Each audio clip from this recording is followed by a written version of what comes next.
Welcome back to another episode of Suspended Fanimation, and I'm your host, Dennis Patholkas. Tonight we're going to review the first episode of Deadly Class. So it's Season 1, Episode 1, and this one's titled Noise, Noise, Noise. For those of you who don't know, Deadly Class is actually based on an Image Comics comic done by Rick Remender, Wesley Craig, and Lee Loughridge. So if you haven't seen that yet, go out and buy it.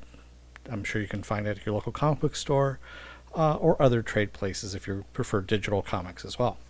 So from here on out, spoiler alert, I'm going to spoil the crap out of it. So it's online for free. Excuse me, you can actually see it over on YouTube, sci-fi.com, all that kind of stuff. And it's kind of cool. They've actually released the first episode this early and for free. It's kind of like what they did with Counterpart and Stars last year, where they released it almost a month early here. It actually premieres on the Sci-Fi Channel on January 16th is where it's actually going to be. And that's going to be on Wednesday nights is when it's going to actually premiere there. So let's get started.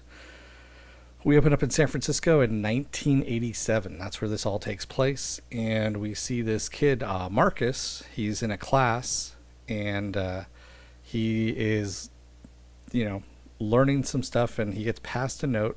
And the girl who passes the note gets smacked in the face with a cane by the teacher and breaking her nose, basically. She gets blood gushing down there.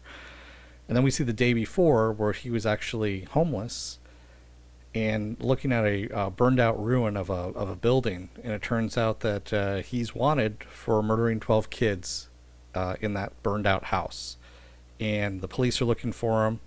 So he's kind of wandering around. He's homeless, this kid Marcus, and the cops, again, like I said, are looking for him. And he's walking around. He picks up a joint, starts smoking it, and realizes that it's laced with angel dust, and he starts tripping out. And he walks right into a Day of the Dead festival and starts really just tripping balls. And some kid that he passes by says, "Hey, the cops have made you run." So he starts to run as these kids are actually taking out the cops for him and helping him. And he goes running into a car garage, and he hears a motorcycle coming up the ramp. And there's this girl, and we had seen her on the rooftops actually following him. It's a girl with a katana on her back, and she's riding on the back of a motorcycle and says, "Hop on, let's get out of here."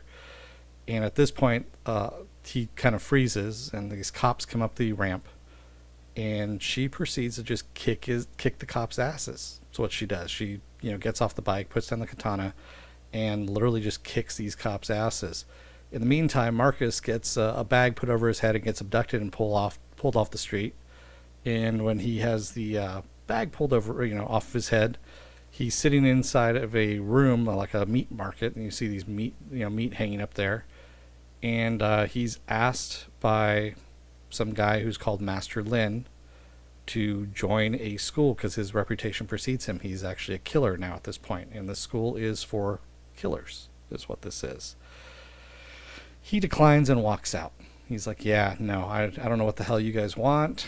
Of course, it's, it seems kind of crazy. It would be crazy. It is San Francisco, 1987, so there are some really strange shit going on at that time." So he walks out.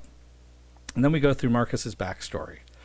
Marcus, when he was younger, when he was a kid, his parents and him went to Coit Tower, and they were walking outside there. Excuse me. And he laments about Reagan cutting the funding to mental hospitals, and so a whole bunch of mental patients being released early. And this actually did happen, by the way. So a paranoid schizophrenic by the name of Barbara Salinger ends up jumping from the tower and landing on his parents, killing them, all three of them. And he becomes an orphan and ended up going to this boys' home where he obviously was abused and, put in a rough place to the point where he needed to escape, and that's why this place got burned down. So we see this girl with a katana. She finds him at the top of Coit Tower. He's thinking about ending it and just jumping off Coit Tower there, and she talks him out of it with a kiss, and has him go to the school. So they walk in, and the school is actually behind it's in Chinatown, in a butcher shop. Behind the butcher shop, there's a mansion back there. It's very otherworldly, if you will. And the kids that are there that had helped him escape, they're all there, and they're saying, yeah, there's some rules. Master Lin is really like old world kind of thing. If you don't follow these rules, they will disembowel you, they will kill you, they'll do all kinds of crap to you that you'll be dead essentially. But the three rules that they really have are no disobedience, no drugs, and no sex. But there's ways around the last one, as they say, that they have found. So the place that they're going to is called King's Dominion. King's Dominion has been around since 1637, by the way. And we find out that Lin's grandfather, Lin's grandfather founded the school in San Francisco after coming there and realizing there was just oppression and indentured servitude.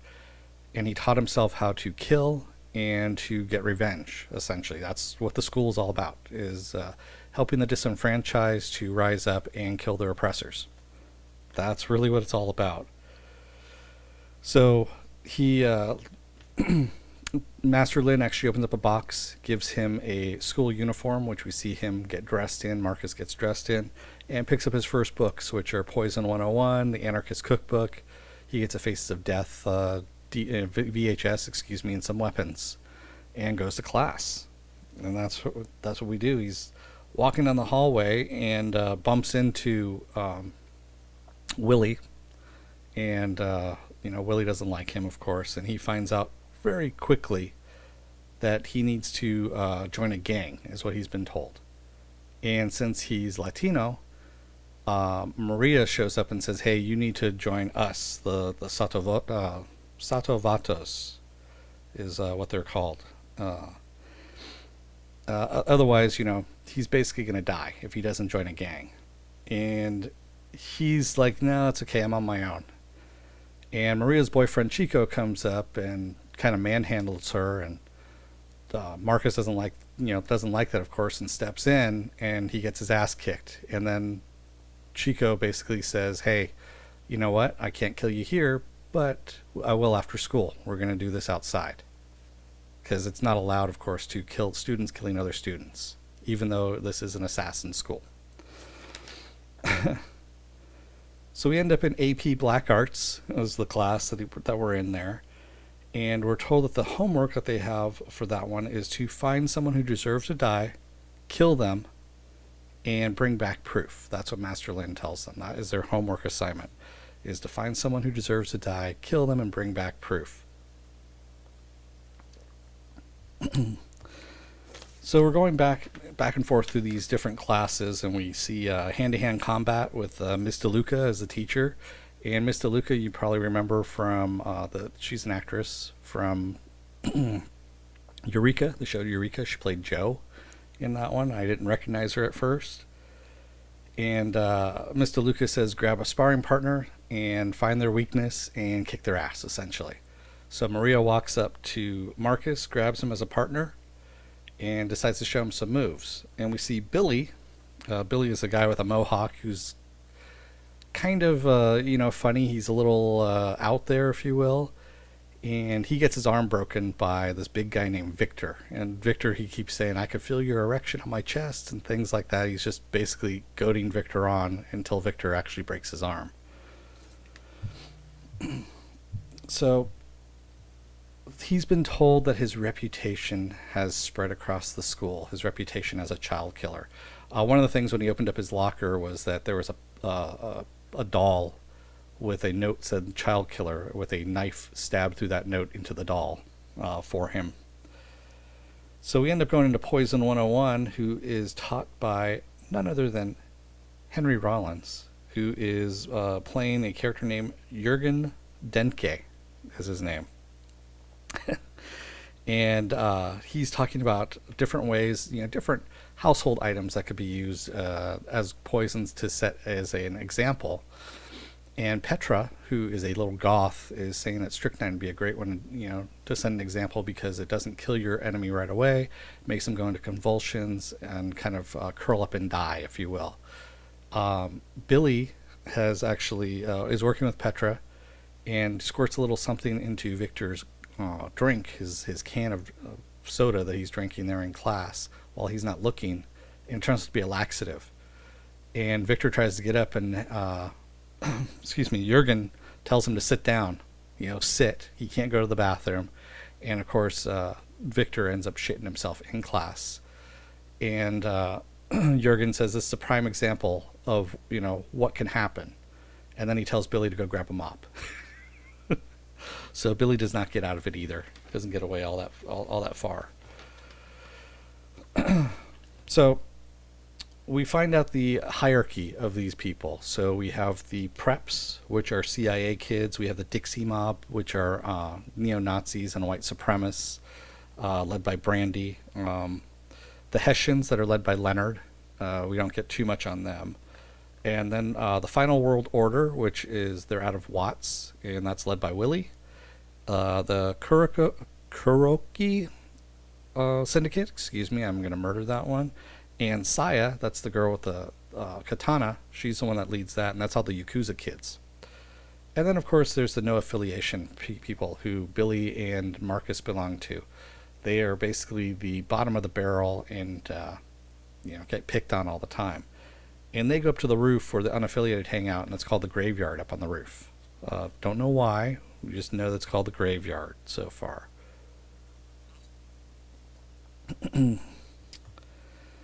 So, Marcus, of course, says, they keep asking him, what's driving you? Who is the person that you want to kill? What makes you want to become an assassin? And he says he wants to assassinate Ronald Reagan.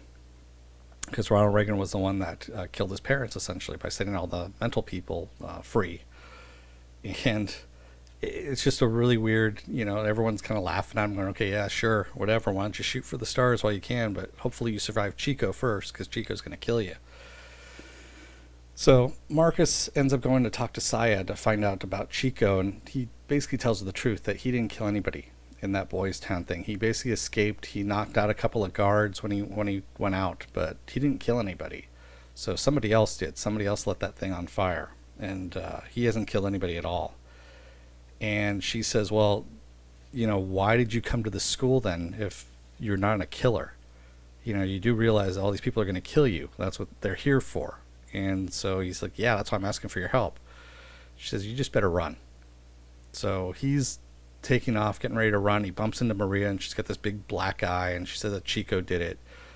This pisses him off, and he goes running outside and picks a fight with Chico. Probably the stupidest thing you could do in a group of people. Of course, Chico pulls a knife and is getting ready to gut him right there, and Master Lin stops it and says, nope, ain't gonna happen.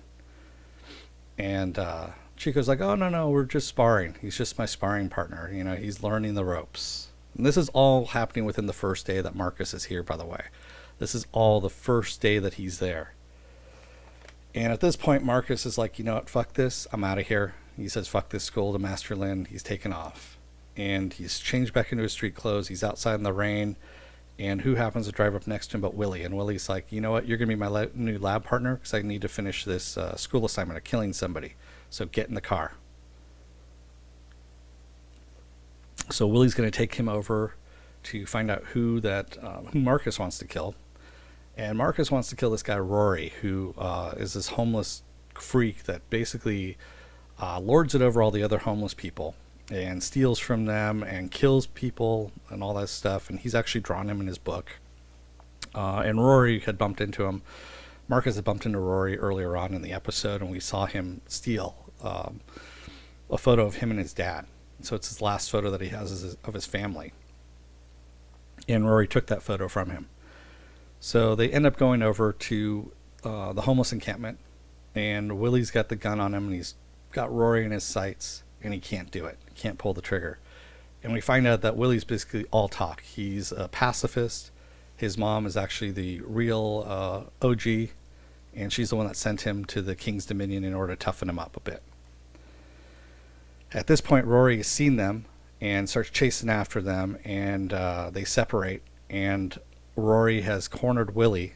Willie has a gun. I don't know why Willie doesn't pull out the gun at this point, but Rory has this screwdriver, a sharpened screwdriver is going to stab him, and suddenly Marcus is behind him with a big-ass piece of wood and knocks Rory down, just hits him in the head, And Willie's trying to get them to run, and no go. No, Marcus is like, yeah, fuck this. We're done here.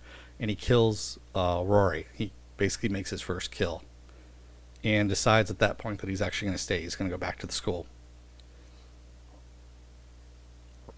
So they pick up Rory's body, throw him in a dumpster, light him on fire, and that's that.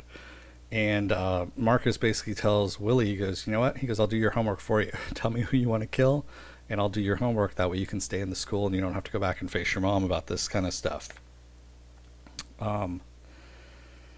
Yeah, it's pretty kind of messed up at this point because Marcus has no other place to go. Where is he going to go? Go back to the homeless encampment? No, so he decides he's going to stay at this school. And he also gets his photo back too, by the way, of his family. So we find out that Maria had faked the black eye so that she would take on Chico. He embarrassed Chico, and of course Chico wants to kill him still. And she says, hey, there's a party up on the roof. Everyone is drinking moonshine up in the graveyard. Why don't you come on up? And he says, yeah, in a minute. He bumps into Master Lin, and Master Lin tells Marcus about his first kill, and that his wife and child had died because of brakes that were, faultily maintained by the mechanic. So he went and got the mechanic, the judge, that basically called it an act of God that wouldn't, take on the mechanic. And yeah, so those were his first kills. To avenge his wife and child. And Marcus is like, well, it doesn't make any difference. Your wife and child aren't back. And he goes, yeah, but there are people that deserve to die, and they needed to die. So that's what was going on. At this point, Marcus is saying that shit happens in this world. There's no good, there's no bad. Shit happens, and damn the consequences is what he's saying. And Master Lin is trying to tell him, no, you can actually change those consequences as well by directing them. It's a very gray area, moral ambiguity, if you will, and I'm interested to see where it's going to go. So far in this, they do have a little bit of talk about it, so that's actually kind of good. So he takes Marcus down a hidden passage, which leads them right into the dorms, and everyone scatters because they see Master Lin coming down the stairs, and Master Lin brings Marcus over to his room.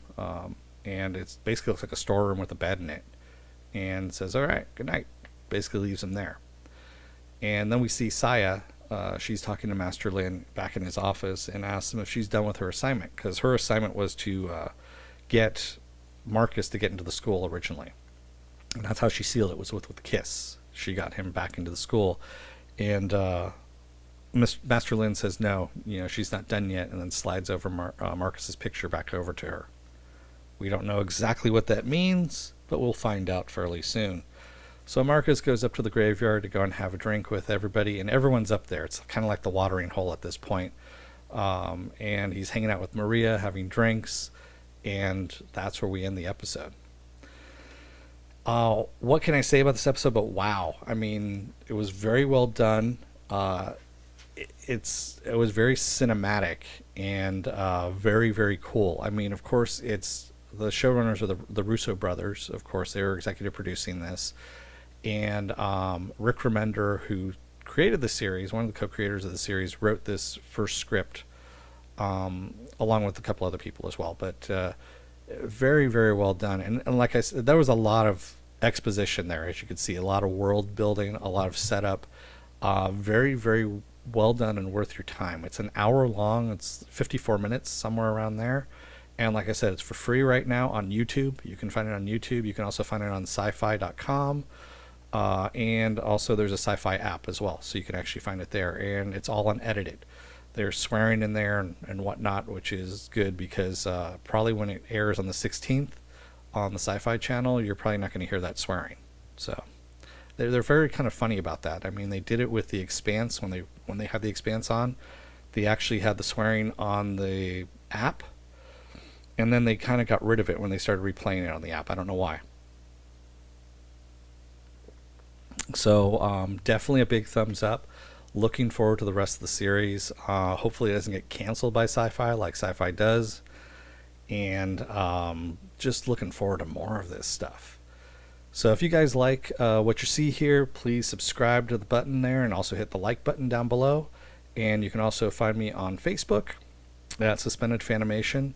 And I also have a website, suspendedfanimation.com. Right now it's in the building phases. I am doing, excuse me, Future Man. Right now I'm going through the first season again. I am up to episode 3, which is going to be done tomorrow, which is Wednesday the 26th at 11 a.m. Come join us for that. That's going to be live. This one's recorded, of course. And I'm also doing a couple other shows, which I will actually be putting up on the website and on Facebook as well, once I get everything kind of ironed out. It's a new channel at the moment, so I'm still kind of ironing out how my scheduling is going to go. So again, if you like what you see, subscribe, like, and post some stuff in the comments. Tell me what you guys want to hear. And also join me on Saturday mornings at, excuse me, I'm thinking probably around 10 a.m. is what I'm going to do for the Saturday morning blast off, where it's just going to be anything goes, everything genre. And that's pretty much what I cover is genre stuff, sci-fi, fantasy, maybe even a little bit of horror, TV, movies, all of that. Basically stuff that is good, that I like to watch. And I'm a fan just as much as everyone else is, and like to discuss this kind of stuff. So if you're interested in that, come on by. And I will talk to you guys later, all right? Don't let the door hit your ass on the way out. Otherwise, you may end up at a school for assassins as a kid.